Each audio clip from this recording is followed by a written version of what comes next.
The views discussed in this conversation are the views of individuals and not of Arrington Capital. This podcast is provided solely for informational purposes and is not financial, legal, tax, or investment advice. The participants of this podcast are not recommending any particular security, protocol, token, financial instrument, or other tradable asset or any investment strategy. It is not offering to sell or soliciting to buy any security or asset. Hi, everyone. Welcome back to the PiratePod from Arrington Capital. Excited to be here with Ivan today. We're going to be talking about the stablecoin landscape and Resolv, which is a stablecoin that we invested in here at Arrington.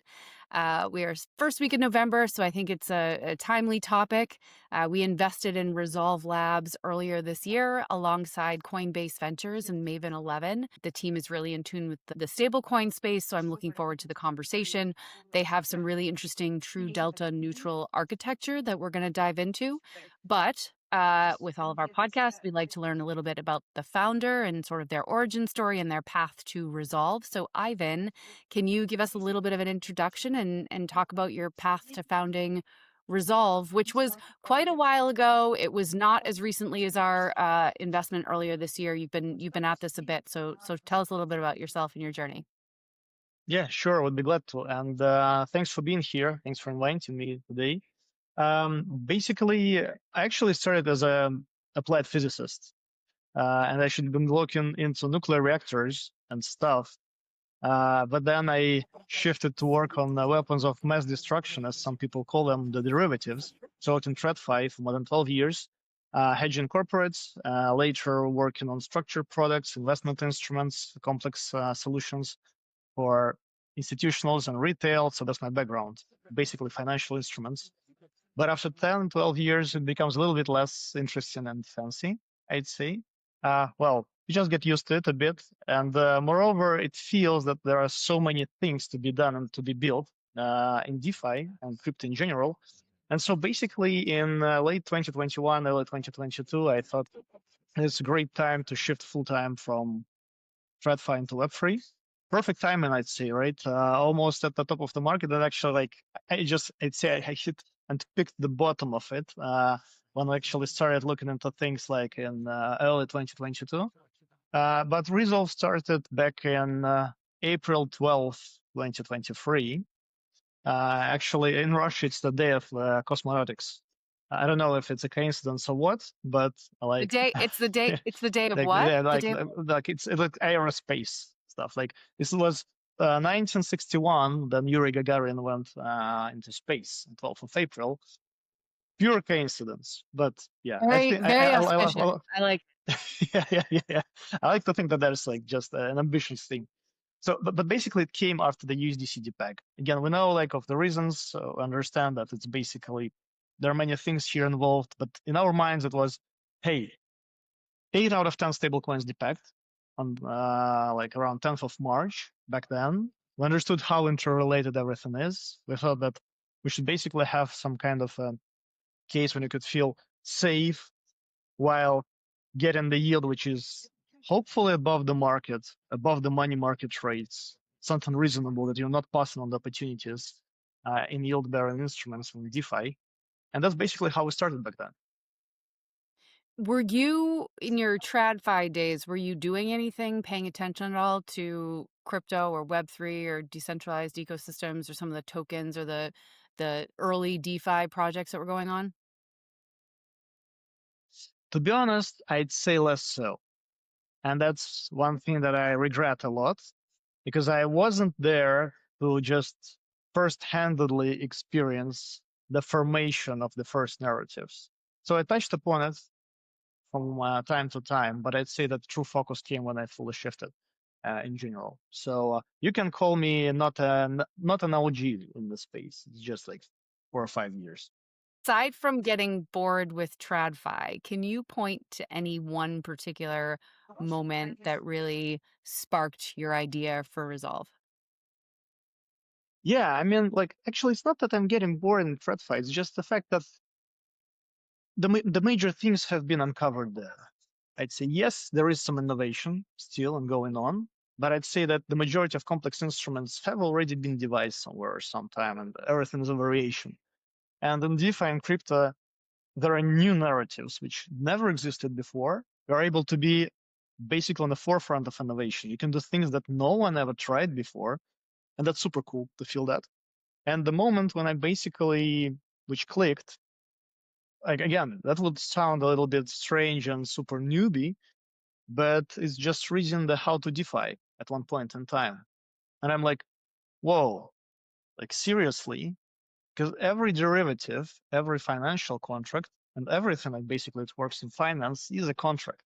If you can put it on a tech rails in such a manner, that will basically change the whole infrastructure layer and the whole interactions and everything. And that's so massive that it just hooked me instantly, I'd say, at that point in time. So let's talk about stablecoin opportunity broadly speaking. What gaps in DeFi stables or stables in general that you saw back in 2023 that helped influence the architecture of Resolv, which let's save the specifics of the architecture for a little bit later, but sort of if you look at the landscape from 23, what were the gaps that you saw? Well, I'd say there are some simple ones. The simple ones is basically the level of comfort which you can have in having stablecoins in your portfolio and thinking about how you should diversify, what are the yield sources, where the yield comes from, et cetera, like how you can have a peace of mind in having this just in your wallet without any additional complex actions or additional risk taking or anything like that, where you basically can just sit and accrue interest. Again, it's similar to a money market fund of sorts, right? Another one was basically less reliance on, at that point, we actually were materially thinking of less reliance on all of the fiat infrastructure, all of the banking infrastructure, all of the rails which can get hicked up, all of the credit risks. At that point, there are also some issues. In general, like it's the banking issues, right? At the time, we're thinking, well, it feels that this can be done a little bit of a better way. But ultimately, it feels that in crypto, there are a little bit of two large segments or two sides. One side is RWAs, which are okay. To me, they're a little bit boring, but I totally understand that's a huge market and everything. But basically, okay, you'll get your 4%. Then it will be 3.5%, then it will be free, et cetera, given the current policy changes. But that's kind of it. I can get it in my brokerage account. Potentially, I can even get in some neobank or fintech or whatever. And that's it. Yes, it's cool that it's 24/7, transferable, easier access. These are good things, but it's not a super game changer.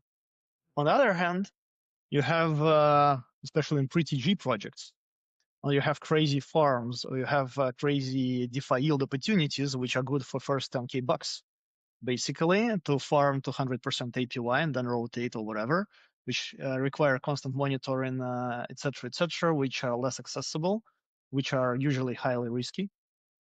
And actually, the space where you are able to have a really low level of risk, like a minimized one, but get material returns which are not like insane. I'm not talking about 20% here, but something that will be more attractive than typical money markets is something that actually might attract quite a bit of usage from a broad range of basically capital allocators, from treasuries of the projects to funds, to regular users, to those who just want to have asset which is liquid, which is safe, which is not passing on some of the opportunities in crypto in general, but doesn't expose you to material risks.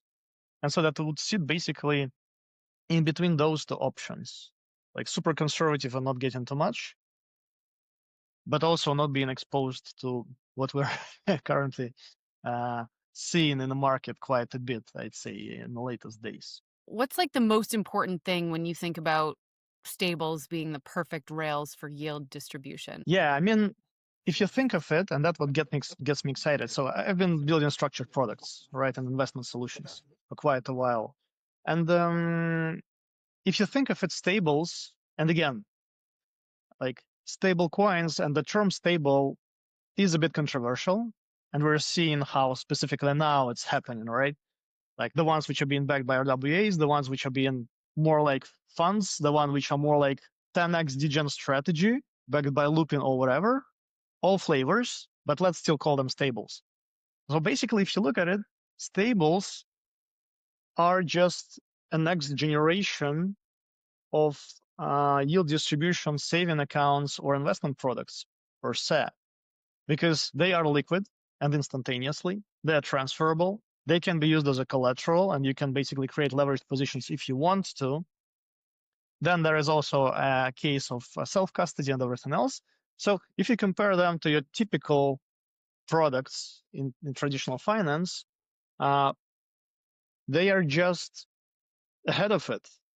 And these are the rails which will be used by the fintechs and neobanks of the world to drive yield.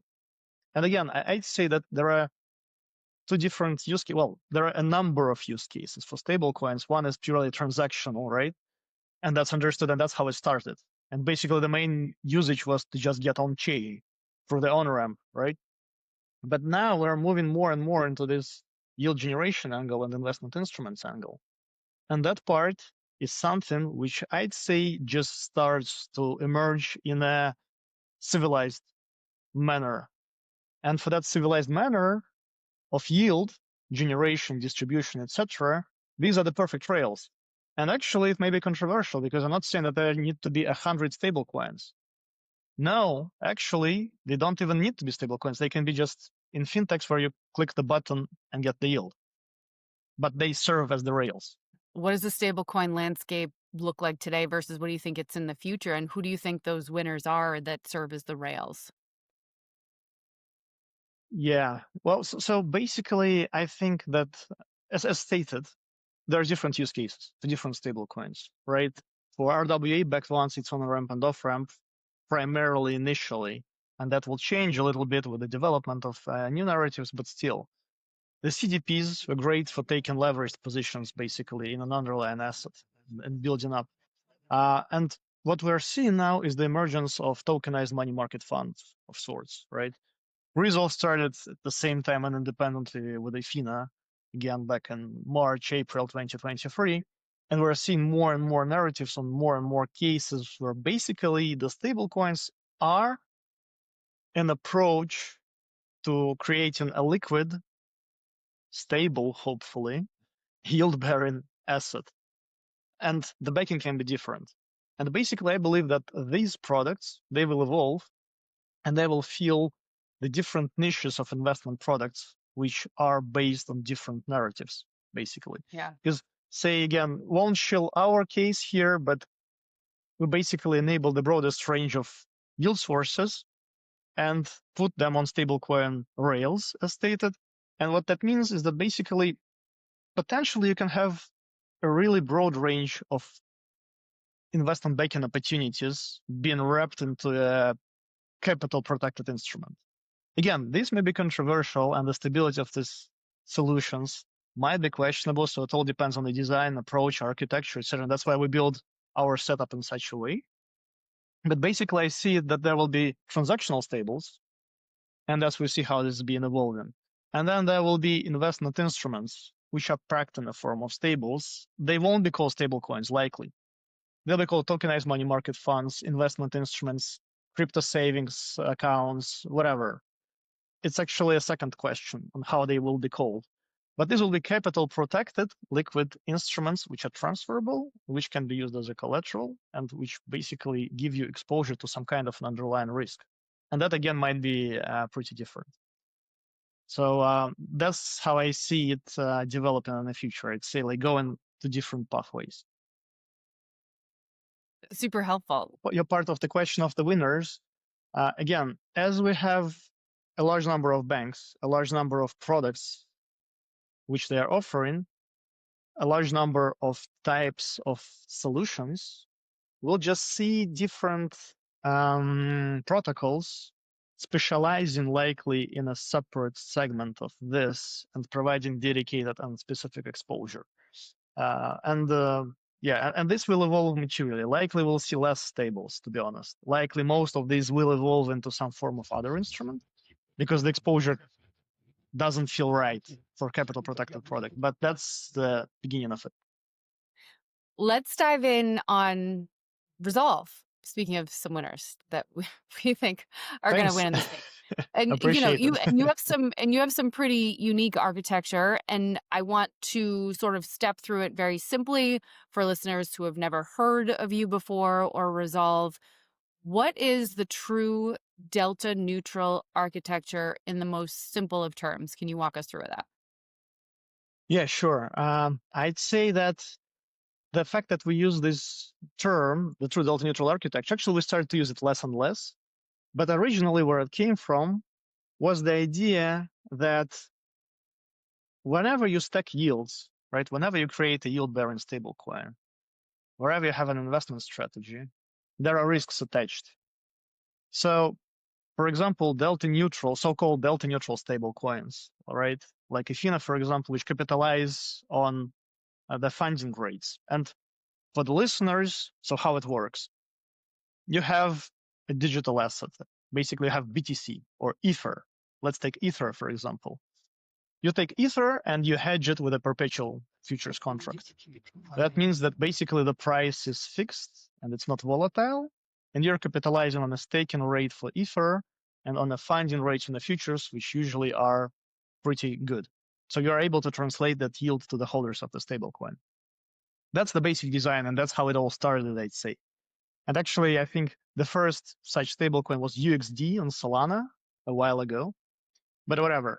So that's one of the approaches. And now there are a number of projects who build things this way, in a delta neutral way, hedging crypto assets via futures, either perpetual term futures, et cetera, OTC deals. The problem is that it also introduces risks, right? So the funding rates on the futures may just basically go the other direction. When FTX collapsed, for example, you could lose on your funding rates 0.5% of notional in a single day. That's how wild the funding rates were. If the centralized exchanges with which you trade have issues or liquidity concerns or other hiccups, again, that might affect your collateral pool and that might affect the stablecoin stability. There are some other factors. They may be minor, they may be major, but nevertheless, whatever you build, whatever you do, you have exposure to risks in a setup, all right? And so what we did, and it was there from the start, and that's why we call it kind of true delta neutral setup, is that we segregate these risks. So actually Resolv has a two-token model. There is a token, which is a stable coin, and there is a protection layer, which is a separate token. And the separate token absorbs the losses if they occur in a strategy. And in exchange for absorbing these losses, it provides higher yields. So basically, what we created two types of instruments. One is a stable coin backed by crypto native returns, but without the crypto related risks. These are basically being taken away into the second instrument. And the second instrument, which is a more speculative one, it is not a stable coin. It basically accrues value, but it generates higher returns in exchange of being absorbing potential losses if they occur. If you look historically, this protection layer didn't have major hits. There were some days, I think 7 days in total, when the price didn't go up, but went down because it had to absorb some of the losses on the collateral pool due to funding rates. But in general, this instrument definitely found its product market fit. And what it gives, it provides the case where we can say, hey, if you are a conservative capital allocator, you can have a peace of mind with our stablecoin, USR. Because the risks are being absorbed. It's basically currently, I think, 140% over collateralized by this protection layer. But unlike CDP mechanics, like the old design of DAI or Liquidity, it's still capital efficient. You can mint it one-to-one from USDT or USDC, etc. It provides good yields. And basically, you can have a peace of mind that if anything bad happens, you're fine. A good illustration is 10th of October, when our peg was within 6 basis points. So it's 0.9994 was like the maximum DPEG which we had for USR, right? And we printed positive returns. So that's a good highlight of how the system works. Even silly question, I think, is USR the token that is a stable coin, or is that the protection layer? It's the stable coin. So the USR is the stable coin. The protection layer is called RLP, like liquidity pool. So if you know the risks, and if you are a degen, and if you love effectively leveraged exposure to crypto yields, RLP is for you. It's a simple instrument which basically aggregates yields and provides you good access to leverage with it. But if you are on the conservative side of things, USR is a fitting one. All right. So you're picking between those two. Yes, as a user, you basically choose your risk profile. I think we don't have risk profiling in crypto, but that's definitely will come at some point in time. And can you talk a little bit about the risks of under collateralized models? Does that ever happen with RLP or in USR or no? No, so it's fully collateralized. So USR is over collateralized by RLP. Because RLP is, if you think of financial terms, it's kind of junior tranche. So basically there is a pool of liquidity which sits there, which gets higher yield. But if bad things happen, these guys gonna take the loss for yourself, right? So at the same time, both are fully collateralized. And I think, well, I mean, I'm a little bit proud about it, but it's not now. It's an important thing. In the last week, I'd say, the fundamental backing of the stablecoins. What's in there? How the yield is being generated. I mean, people always say understand how the yield is being generated, but in the last couple of days, I'd say it's become more important. What I wanted to highlight is that from the very start, from the launch, we've shown transparently what is the backing, because we understood that with a complex design, which it is, I'd say, right? It's not RWA. It is backed by crypto native yields, by crypto native assets. It is important to show the users what's exactly there. And another feature, yeah. Are those assets constantly changing? Do you update, or is it pretty consistent? Yeah. So basically, this model is evolving quite a bit, I'd say, and it is changing. And another feature which is pretty unique to our setup is that we are on-chain first. So even though we hedge some positions on centralized exchanges, we have the majority of the collateral on-chain. And what that means that we can also interact not only with, say, centralized exchanges, but also with decentralized exchanges, with lending protocols. And we now have dedicated so-called clusters, which basically optimize yield generation using different types of assets in the collateral pool. So if there is BTC, for example, we also use Lombard. We partnered with them recently to generate better yields on BTC side of things, which we then hedge and create the delta neutral position. We have Ether cluster, right? And we have a partnership with EtherFi to optimize yields on that side of things. We have stablecoin clusters where we allocate to some of the lending protocols, or for example, to USCC to generate better and more stable yields. And this allocation, it changes driven by the market. So for example, a good highlight was that when 10th of October happened, and there was quite a bit of shock to the markets, and hedging positions on the perpetual markets were not looking that great. We moved the allocations to the stable coin allocations to safer protocols in general. Yes, the yields were not that high at the point. They were still higher than on average on the industry, and we still printed, I'd say, average like 6% yields, being stable and confident with that. So it is a dynamic model, but it's not like a HFT fund, right? Because you can't build a really scalable thing if you're like trying to arbitrage some opportunities, et cetera, et cetera. Yes, you just change sometimes the macro allocations to reflect the cases or capitalize on some things, but it's much more stable and, well, again, maybe a bit of a shield, but I think it's more robust than trying to capture the next shiny thing and increasing the risk layers. And our ability to use this is because of the protection layer. So we can be a little bit more free in terms of how we work with on-chain yield sources, because they know that the USR is backed by the protection layer. It doesn't mean that we are reckless. We're pretty conservative from the collateral pool, but we are free to work with the broadest range of yields out there because of that. Ivan, can you talk a little bit about the liquidity pool versus USR? You mean the RLP, the protection layer? Yes, thank you. Versus USR. Yeah. There is a single collateral pool, right? It's formed by on-chain assets. which generate yield. And then these yields are basically being split in two parts. And one part is the core yield, the second part is the risk premium. So the core yield goes to USR and to RLP, and the risk premium goes to RLP only to incentivize users to use RLP. But again, if there are any losses in the collateral pool, then the RLP will basically absorb them. And how it happens is that since we constantly reprice and reflect on our front end the value of the underlyings, you can say, hey, we lost $10 in the strategy because funding rates became negative, for example. This $10 won't be going against the USR holders. It will just reduce the price of RLP based on the calculations. And the user can see how basically the collateral pool went down because of this loss by $10, and that's being directly reflected in RLP. And the users can mint and burn RLP at the price which has been reflected there.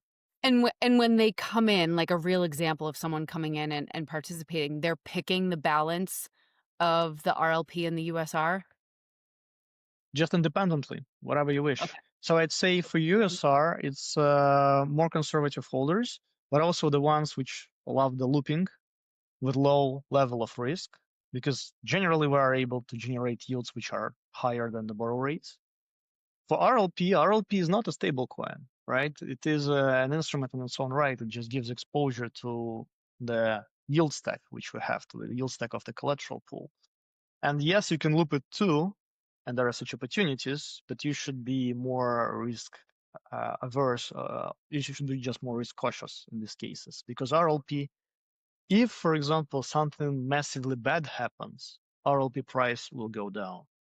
So if you are running some massive loops, that might hit you. And any like funding rate flips or basis risks or black swan like situations or volatility, that's all absorbed by the RLP. Yeah, Okay. exactly. That's exactly why it was built. Is there any basically. instance where it wouldn't be able to be fully absorbed by that and it would dip into some of the yields you're seeing on USR? Well, again, you can think of such a case, potentially. There are no absolutely risk-free cases, right? But given the fact that, for example, now USR is over-collateralized by like 45% by RLP, and given how diversified we are across different yield sources, that means that we should see like a massive number of taxes going down, and at the same time, DeFi protocols being hacked, different ones, so that we have like the losses across like the full stack. So that basically we have more than 45% of collateral pool being destroyed in that case. And how are you monitoring all of that from a risk perspective? And again, you're looking across the entire ecosystem because you've got such a diverse bucket in there. How are you monitoring that and knowing what goes down when? Yeah. I'd say that it's not. Actually, it's our strong point and our weak point, I'd say, at the same time. In what sense?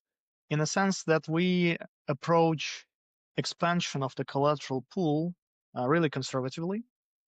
Yep. So we're not like a fund or a risk curator or a degen which just says, oh, like I've got this new shiny thing, let me just allocate funds into there and do that stuff. It doesn't work this in our case.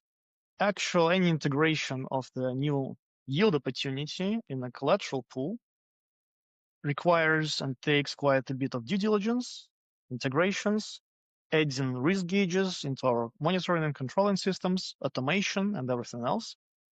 Clusters make it much faster when we integrated them, actually. So we're now are able to integrate new sources much faster on the engineering side of things. And But can you on the due diligence, can you back up and tell us what clusters are and how they sort of fit into the overall the sort of modular yield strategies thing that you've got going on? Yeah, exactly. So the whole idea is that, again, we are growing beyond just the delta neutral strategy, right? It's not just Ether. As we started with a simple strategy, just Ether and perpetual futures on Binance and Deribit. That's just how it started. Like, I think when we launched the first version, it was December 2023. something like this, or early January 2023. That was that simple trade, which we were running. Then it expanded. We added additional underlyings like BTC, for example. And then we also started to understand that we also can improve yields also on different side of things. We can improve yields on BTC and Ether itself. So for example, you could just use WIDA, right? And just use staked ETH. That's one option. But there are opportunities when you can have higher yields, for example, right? Or you can diversify more. And again, on that side, we're also using EtherFi as one of the examples of how you can optimize yield on Ether side of things. You can optimize things on Bitcoin side of things. Then we started to actually add stablecoin cluster, which was never there before. And there was a reason for that because we didn't want to materially increase the systemic risks by relying on other stablecoins. But later we realized that if the RLP layer is being balanced, we can actually do that. And so the cluster basically is a, how to say it, like a separate investment strategy based on specific asset within the collateral pool. So there is BTC cluster, there is Ether cluster, there is stablecoin cluster. We will be introducing altcoins cluster relatively soon, which will also improve the yield, but to keep it contained and controlled, it's a pretty much work, additional one. So within these clusters, we basically optimize the yields. And then we have kind of the whole layer optimized, then we segregate the risks, and that's the output. So I would just say that clusters are a dedicated strategies aimed at improving yields on the core assets which are formed in the collateral pool. So when we expand the clusters, we can add Solana cluster, for example, right? Or we can add, I don't know, compute cluster if we think, or we can add a credit cluster if we feel that basically fits into the narrative. Then that takes additional work to basically do all the due diligence, add it into the collateral pool. And when we allocate to assets within these clusters, that's where most of the work is being done. Because obviously we need to keep the risks at the lowest level on what specific collateral we're using within these pools and what approaches we use. So clusters are kind of the area of expansion for Resolv. Yeah. I'd say it's area of expansion, and actually it lays ground for further product development. I mean, yeah, if you talk about it without a lot of pompous things, we're a tokenized money market fund, right? And in this tokenized money market fund, we are using the core primitives of money markets in crypto, right? We use the core assets, BTC and others, and generating yield on those. And that's in itself is a product already, right? And there is a whole industry and vertical on how you can make more yields on Ether, how you can make more yields on BTC, like how you can make more yields on stables themselves, how you can basically generate consistent yield. And we work with this core money market primitives, but we build them into a single setup, which then comes up as a simple, liquid, and safe product. So if you're basically saying, okay, I am in crypto, I have stables, for example, I need to get yield which is higher than, say, lending to Aave or higher than RWAs. Where can I go so that I'm not missing on opportunities but not increasing the risks materially? And that's the crypto money markets, and that's where you will be, basically, and you source this. And when you reallocate and rebalance, you basically optimize for the yields which are out there without increasing the risks. And that's basically what we do. But potentially in the future, each of these separate products can also be spin up because you can open clusters potentially to external users. When you have this and you have traction, you can say, okay, now the altcoin cluster is open for users to invest directly, not through the stablecoin instrument, which aggregates those, but directly to have dedicated exposure, for example. But that's, that's the whole another topic, and we're touching on like investment instrument side of things, and I think like it will take quite a bit of time to evolve this way. Well, talk to us about you've had a busy few months between launching on Plasma, being able to tap into that 2 billion of liquidity. You reached, I think, 100 million in TVL within day or Actually, like two. actually, I think we had more than 300 there at some point in time. Right away out of the gate on Plasma. That's amazing. You've got a partnership with Lombard, and you're doing on-chain BTC yield. You've got the perpetuals live on Plasma. You've done integrations with Aave's Horizon Market. You're deploying Superstates, another friend of ours. The Superstate crypto Great carry product. fund.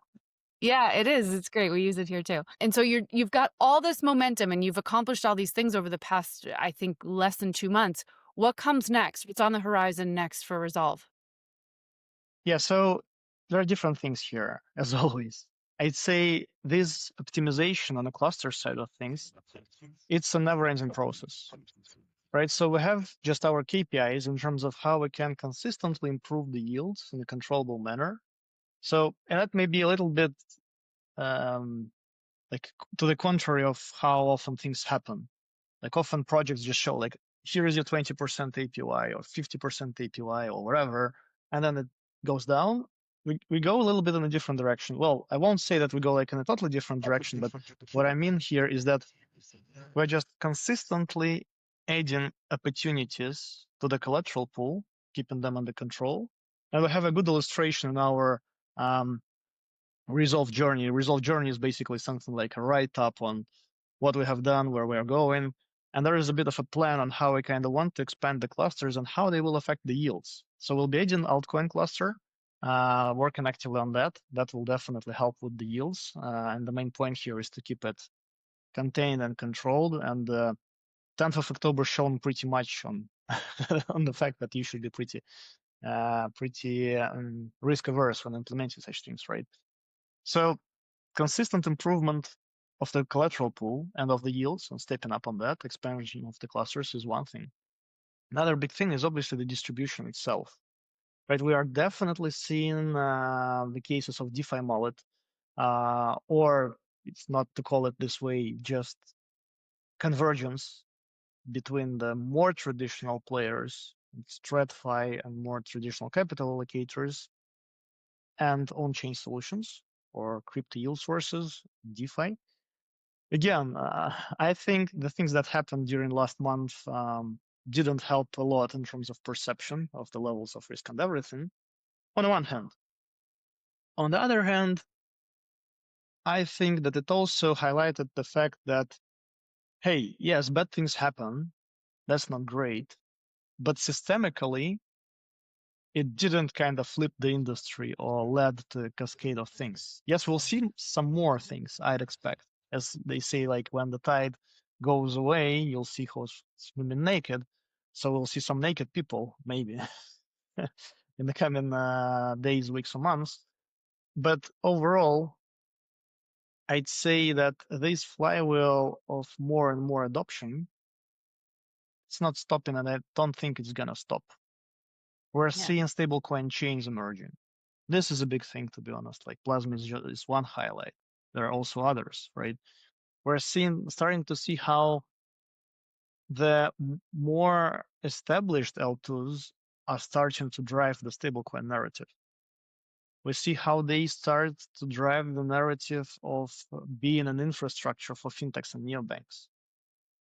I'd say that it actually started to be much more prevalent and obvious in terms of how that develops. But getting back to your question, we're also working on that, right? On how we can enable these rails, because that's what I'm saying is that we are building this capital stack of yield. We're putting it on stablecoin rails. Now, the point is that basically these are the great rails for distribution, but you need to work with the distribution to basically push it further. And that's on the distribution side of things. And there are a number of interesting things that I'd highlight, which are in the works, which will also take a bit of time. And I'll be brief here because these are still kind of, just don't want to maybe create some unnecessary hype or whatever. But we think that in general, there will be much more requirements for the solutions like ours or other non-RWA backed stablecoins in terms of the level of transparency, control, and maybe recourse to the assets which are backing them. So it's important to work with the dedicated custodies and solutions to enable a case where large allocators can feel comfortable with regards to what's happening in the collateral pool and what's happening with the assets and how they can basically recover funds in case some adverse effect happens. And that's something that I believe will be pretty big. And I think custodies actually will be playing a major role going forward in onboarding the actual capital allocators. They will be those bridges. As centralized exchanges are now, the custodies will definitely play a major role on that front. Then, again, one thing that I'd highlight is that since we are in the massive part we're on-chain focused, we have these allocations to on-chain yield sources. And as such, we basically can enable these liquidity flywheels, and we can enable the incentivization mechanics, and can basically join forces in distribution too, right? And for example, we also figured out that, and Plasma Case highlighted this, that we are able to bootstrap liquidity and to drive TVL to new chains or to the chains which want to drive DeFi, because we make on-chain allocations from the collateral pool. So what I mean here, imagine you are a chain who says, okay, great, I've got a 1 billion TVL, but I have a relatively inactive DeFi ecosystem. But I want to drive it, and I think that it's actually a material thing to do, and we have some distribution connections, and we think that that might field well into the neobanks, etc., etc. How do I drive activities here? Basically, the thing is that if you use our solution, you are also able to capitalize on the fact that we can allocate from the collateral pool to, say, lending protocols on that chain. So that liquidity and TVL, which goes into the chain, doesn't go away into RWAs or doesn't go away to taxes or whatever. It is basically used to fuel the on-chain TVL, the lending markets, or potentially secondary liquidity, because we can allocate from the collateral pool. So we can serve as a flywheel for liquidity for the chains which want to drive more adoption for DeFi on the ecosystem. And that's a good big thing, I'd say, which we're actually working on too. So you would call it as a stablecoin as a service. Actually, that's been in our pitch deck, I think, a year and a half ago in our roadmap. But I think nobody picked that up back then because it was a little bit early, and stablecoins were not such a hot topic back in the day. So we dropped it from the deck after some iterations, but it was there, and that's also something that makes us excited too, because we built a stack. Now it's time to basically expand it, make it work. Fantastic. So you have an exciting few months ahead on the roadmap for Resolv. I like the journeys. The marketer in me loves the journeys and that sort of keeping everyone in tune with what you're working on and where progress is heading and momentum's taking you.